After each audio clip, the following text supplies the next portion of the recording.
नमस्कार। आज हूँ जगतर नाथ जगन्नाथंकर नव यौवन बेश जहाँ कि नेत्र उत्सव कह जाए।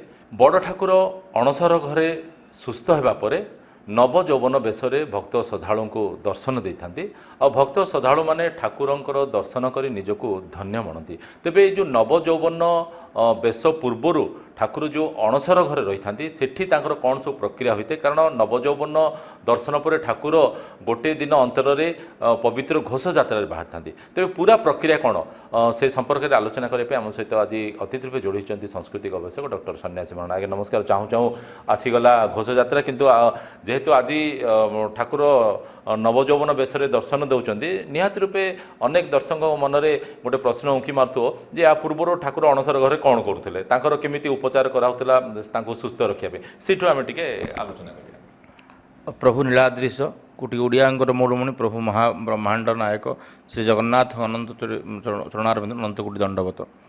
महाप्रभु लीला संपूर्ण भिन्न एवं अनन्य एवं अलग जथा देहि तथा देवे।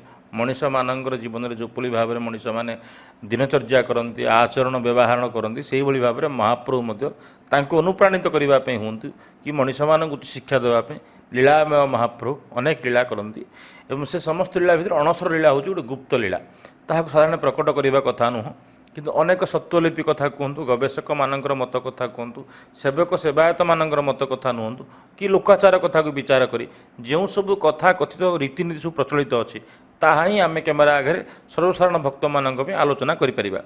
जितेबाला ज्येष्ठ मास शुक्लपक्ष पूर्णमी देवस्थान पूर्णमी दिन महाप्रभु यथा रीतिनीति अनुसार चतुर्धा विग्रह 108 गुरी अधिवात सुभाष जल स्नान कलापर महाप्रभु देह कंपमान जोर सृष्टि होता।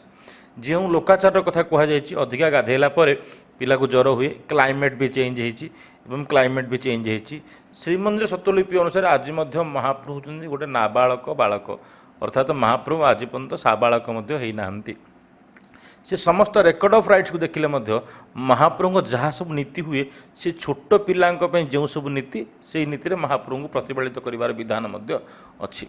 तेरे उपास्य उपासना परंपरा भितर अनेक फरक एवं तफात रही।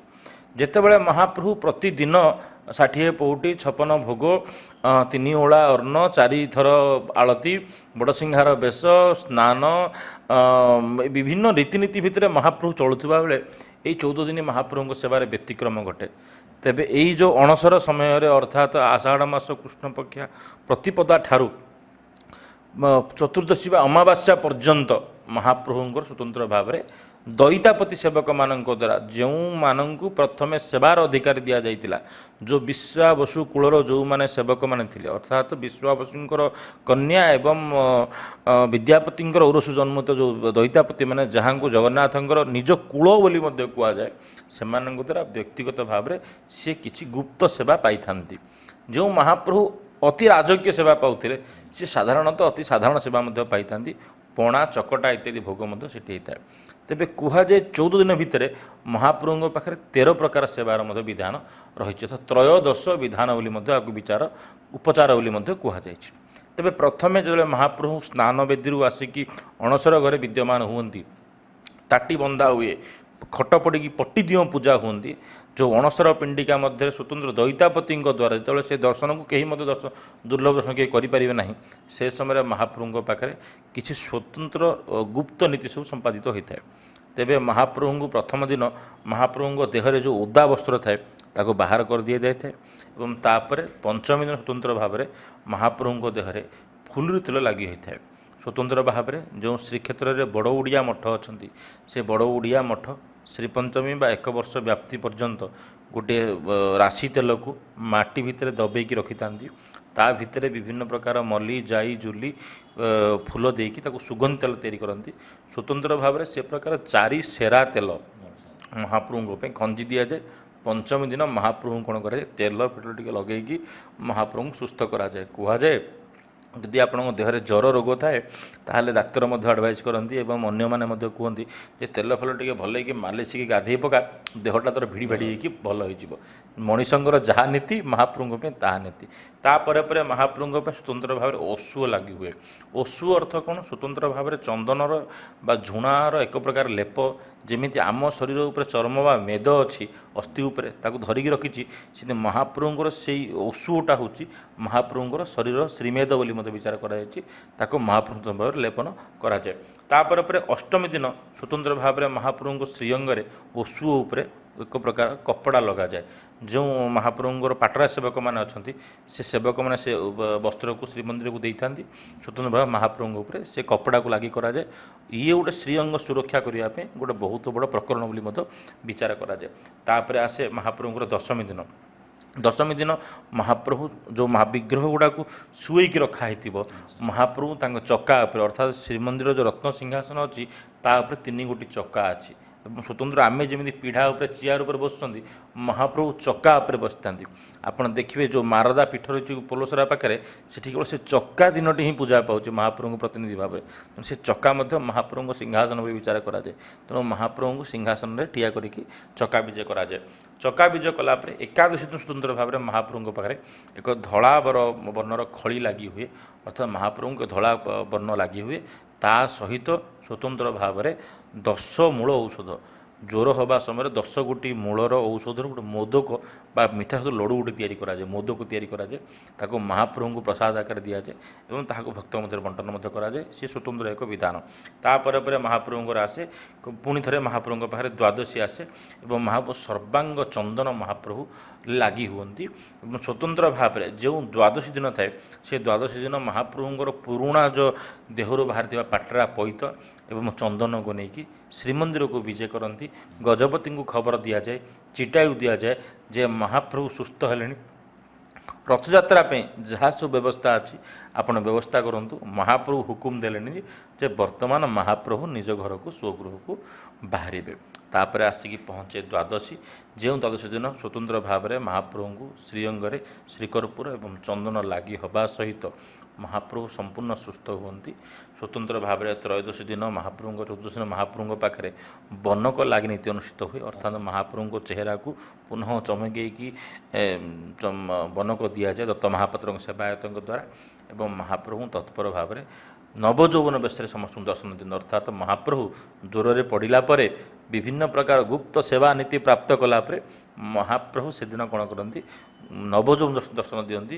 ଅର୍ଥାତ୍ ଯେଉଁ ମହାପ୍ରଭୁ ବିବାହର ଗଣ୍ଠିଆଳ ଫିଟିନି ଗାଧୋଇବା ପାଇଁ ଆସିଲେ, ଜ୍ୱର ହେଲା, ଗୁପ୍ତ ସେବା ପାଇଲେ, ବିଭିନ୍ନ ପ୍ରକାର ଯାହା ଦୈବୀ ଉପଚାର, ଯାହା ଦୈହିକ ଉପଚାର ଥିଲା, ଯାହା ଆନୁଷଙ୍ଗିକ ଉପଚାର ଥିଲା, ସେ ସମସ୍ତ ଉପଚାର ପ୍ରାପ୍ତ କଲା ପରେ ମହାପ୍ରଭୁ ନିଜର ସମାଜକୁ ଦେଖାଇବା ପାଇଁ ଯେ ମୁଁ ଜ୍ୱରରେ ସିନା ପଡ଼ିଥିଲି, ଅଳ୍ପ ସମୟ ବିଶ୍ରାମ ନେଇଥିଲି, କିନ୍ତୁ ବର୍ତ୍ତମାନ ମୁଁ ସୁସ୍ଥ ହେଲି, ଆଉ ମୋ ଭକ୍ତମାନଙ୍କ ପାଖକୁ ମୁଁ ଲୀଳା କରିବା ପାଇଁ ଆସୁଛି। ଯେମିତି ଆମେ କେଉଁ ଗାଁକୁ ଯିବା ପୂର୍ବରୁ ନିଜକୁ ସଜେଇ ହେଉ, ନିଜକୁ ପ୍ରସ୍ତୁତ କରୁ, ମହାପ୍ରଭୁ ଏ ପବିତ୍ର ଘୋଷଯାତ୍ରା ପୂର୍ବରୁ ନବଯୌବନ ରୂପରେ ଅର୍ଥାତ୍ ଜ୍ୱରରୁ ଉଠିଲା ପରେ ମହାପ୍ରଭୁ ସମସ୍ତ ସମାଜ ଜଣାଇଲେ ମୁଁ ସୁସ୍ଥ ଅଛି, ମୁଁ ସବଳ ଅଛି, ଏ କୋଟି ଓଡ଼ିଆ ସମ୍ପୂର୍ଣ୍ଣ ବ୍ରହ୍ମାଣ୍ଡକୁ ରକ୍ଷା କରିବା ପାଇଁ ମୁଁ ପୁଣି ଥରେ ଫିଟ୍ ହେଇକି ବାହାରି ପଡ଼ିଲି। ଏ ତତ୍ତ୍ୱ ହେଉଛି ସର୍ବରହସ୍ୟ ପୁରୁଷୋତ୍ତମସ୍ୟ ଦେବୀ ଜନାଦିକୁତଃ ମନୁଷ୍ୟ। ଇଏ ମନୁଷ୍ୟକୃତ ଲୀଳା ନୁହେଁ, ଇଏ ଦୈବୀକୃତ ଲୀଳା। ମହାପ୍ରଭୁ ଏଠି ନିଜେ ମନୁଷ୍ୟ ଭାବରେ ମାନବୀ ଲୀଳା କରୁଛନ୍ତି, କିନ୍ତୁ ଦେବତାଙ୍କର ତନୁ ଧାରଣ କରିକି ଇଏ ଲୀଳା କରୁଛନ୍ତି। ଇଏ ଲୀଳା ସମ୍ପୂର୍ଣ୍ଣ ଭିନ୍ନ ଲୀଳା। ଆପଣ ଦେଖିବେ ଏଇଭଳି ବିଗ୍ରହ, ଏଇଭଳି ଠାକୁର, ଏଇଭଳି ଉପାସନା ପରମ୍ପରା, ଏଇଭଳି ଦର୍ଶନ ପରମ୍ପରା, ଏଇଭଳି ଭୋଗ ପ୍ରସାଦର ପରମ୍ପରା ଆପଣ ଏଇ ସଂସାରରେ କେଉଁଠି ମଧ୍ୟ ଆପଣ ଦେଖିଲେ ପାଇବେନି। ଏବଂ ଅନେକ ଯେଉଁମାନେ ମହାତ୍ମାମାନେ କହିଛନ୍ତି କଳି ଯୁଗର ଇଷ୍ଟ ହେଲେ ସ୍ୱୟଂ ଜଗନ୍ନାଥ। ଯେଉଁ କଳଉ ଚଣ୍ଡୀ ବିନାୟକ ବୋଲି ବିଚାର କରାଗଲା, ଏକମତରେ ତ ମହାପ୍ରଭୁ ଉଗ୍ରତାରା ଷୋଳପାଣି ସୁଭଦ୍ରା ଭୁବନେଶ୍ୱରୀ ନୀଳାଦ୍ରୁ ଜଗନ୍ନାଥ ସାକ୍ଷାତ ଦକ୍ଷିଣ କାଳିକା କହିଲେ। କେହି କେହି ଗଣପତି ରୂପରେ ପୂଜା କଲେ, କିଏ ରାମଚନ୍ଦ୍ର ରୂପରେ ପୂଜା କଲେ, କିଏ କୃଷ୍ଣ ରୂପରେ ପୂଜା କଲେ। ବହୁବିଧ, ବହୁ ରୂପ, ବହୁ ବର୍ଣ୍ଣ ପରମ୍ପରା ଅନୁସାରେ ଏକ ଅଣାକାର ବେଦର ଅଦ୍ୱୈତ ମତର ଏକ ପରମ ସାଧକ ହେଲେ ମହାପ୍ରଭୁ। ଏବଂ ପ୍ରତୀକାତ୍ମକ ଭାବେ ମହାପ୍ରଭୁ ନବଯୌବନ ଦର୍ଶନରେ ଭକ୍ତମାନଙ୍କୁ ଦର୍ଶନ ଦେଇ ଗୋଟିଏ ଦିନ ଅନ୍ତରାଳରେ ଦର୍ଶନ ଦେବେ ରଥ ଉପରେ। କୁହାଯାଏ ଯେ ଦୌଳେଚ ଦୌଳ ଗୋବିନ୍ଦମ ଚାପେଚ ମଧୁସୂଦନମ ରଥେଚ ବାମନ ଦୃଷ୍ଟା ପୁନର୍ଜନ୍ମ ନ ବିଦ୍ୟତେ। ଯେଉଁ ବାମନଙ୍କୁ ଦର୍ଶନ କରିବା ପାଇଁ କୋଟି କୋଟି ଯବନ, କୋଟି କୋଟି ଭକ୍ତ ବଡ଼ଦାଣ୍ଡରେ ଏକାଠି ହେବେ, ମହାପ୍ରଭୁଙ୍କୁ ନିଜ ପାଖରେ ପାଇବେ, ଦର୍ଶନ ଦେବେ, ସେ ସୌଭାଗ୍ୟ ସେଭଳି ଦେବତା ହୁଏତ ଏ ବିଶ୍ୱ ବ୍ରହ୍ମାଣ୍ଡରେ ଅଦ୍ୱିତୀୟ ବୋଲି ବିଚାର କରାଯାଏ। ନବଯୌବନ ହେଉଛି ଏକ ମହାପ୍ରଭୁଙ୍କର ଯେଉଁ ଦ୍ୱାଦଶ ଯାତ୍ରା ମଧ୍ୟରେ ଗୋଟେ ଯାତ୍ରା ପରମ୍ପରା, ଯେଉଁଠି ମହାପ୍ରଭୁ ଗମ୍ଭୀରା ମଧ୍ୟରୁ ବାହାରି ଉଭା ହୁଅନ୍ତି, ଭକ୍ତଙ୍କୁ ଦର୍ଶନ ଦିଅନ୍ତି ଏବଂ ଘୋଷଯାତ୍ରାର ଆଦ୍ୟ ପର୍ବର ମଧ୍ୟ ଅୟମାରମ୍ଭ ହୁଏ ବିଚାର କରାଯାଇଛି।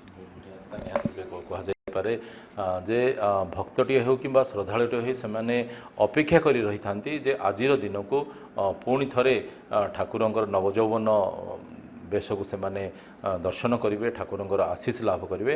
ଆଉ ଏହାପରେ ଠାକୁର ଯେମିତି ନିଜକୁ ପ୍ରସ୍ତୁତ କରିନେବେ ପବିତ୍ର ଘୋଷଯାତ୍ରା ପାଇଁ, ଭକ୍ତ ଶ୍ରଦ୍ଧାଳୁମାନେ ମଧ୍ୟ ନିଜକୁ ପ୍ରସ୍ତୁତ କରିନେଉଛନ୍ତି ପବିତ୍ର ଘୋଷଯାତ୍ରାରେ ନିଜକୁ ସାମିଲ କରିବା ପାଇଁ। ଆଜିର ପ୍ରସଙ୍ଗକୁ ଏଇଠି ରଖି ଆପଣ ସାଥୀ ପ୍ରକାଶ ପ୍ରଣାଳୀ ବିଦାୟ ଦିଅନ୍ତୁ। ପୁଣି ଥରେ ଆଉ ଏକ ପ୍ରସଙ୍ଗ ଆପଣଙ୍କ ସହିତ ଆମେ ଯୋଡ଼ି ହେବୁ। ନମସ୍କାର।